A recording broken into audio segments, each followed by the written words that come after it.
Picture this. You check your bank account and there's $42 in it, not $4,200. $42. And somewhere in the back of your mind, you've got this voice telling you, maybe investing just isn't for you right now. Maybe you'll start once you have a real cushion, once things calm down, once you're not living paycheck to paycheck. Here's the problem with that thinking. Once things calm down, almost never actually arrives. So today I want to walk you through exactly how to go from $0 saved to your first $1,000 invested, even if right now you genuinely have nothing. First, let's kill a myth. You do not need savings before you can start. You need a plan. Those are two completely different things. Most people wait for permission, a bigger paycheck, a bonus, a good month before they let themselves start. But the people who actually build wealth don't wait for the perfect month. They build the habit during an imperfect one. So here's the realistic path. Step 1, find your first $20, not $1,000, not $500, $20. Look at one subscription you forgot you're paying for. Look at food delivery fees from last week. Almost everyone has at least $20 a month hiding somewhere. You just haven't gone looking for it yet. Step 2, open one investing account and automate $20 a week. That's it. Most platforms let you start with almost nothing. The goal isn't the amount. The goal is removing the decision.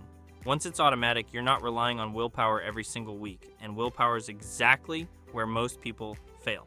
Step 3, pick one simple, boring investment, an index fund that tracks the overall market, not 5 different stocks you saw mentioned online. One simple thing you don't have to think about constantly. Here's what most people don't realize. The investors who do the worst over time are usually the ones checking their portfolio every day and making changes out of fear. The ones who do the best are often the ones who barely look. Now let's do the math, because this is where it gets interesting. $20 a week is about $80 a month. At a historical average return of around 8% a year, that $80 a month becomes your first $1,000 in roughly 11 to 12 months, not 5 years, not some distant someday, under a year. You might be thinking, okay, but $1,000 isn't life-changing. And you're right, it's not, but that's not actually the point. The first $1,000 isn't about the money. It's about proof. Proof that you can do this. Proof that the habit works even when you start with nothing. And here's what happens next. For almost everyone who hits that first $1,000, they don't stop. They increase it because momentum is the hardest part and you've already built it. Step 4, and this one matters more than people expect. Raise your contribution every time your income goes up, even slightly. A small raise, a side gig, a tax refund. Most people let lifestyle expenses quietly absorb every extra dollar. Instead, split it. Half goes to life, half goes to investing. That one habit alone separates people who stay stuck at $1,000 forever from people who eventually hit $10,000, then $50,000. Let me give you a quick way to think about this. Going from zero to your first $1,000 is like learning to ride a bike with training wheels on. It feels small, slow, almost embarrassing compared to where you want to end up. But nobody skips that stage and ends up riding fine. The training wheels stage is what makes everything after it possible.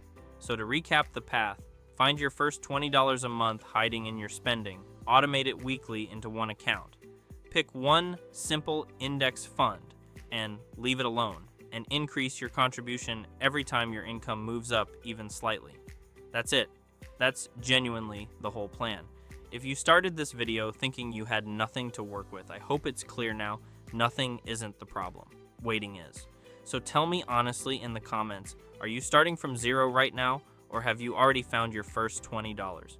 Either way, the moment you automate that first dollar is the moment this actually starts working for you.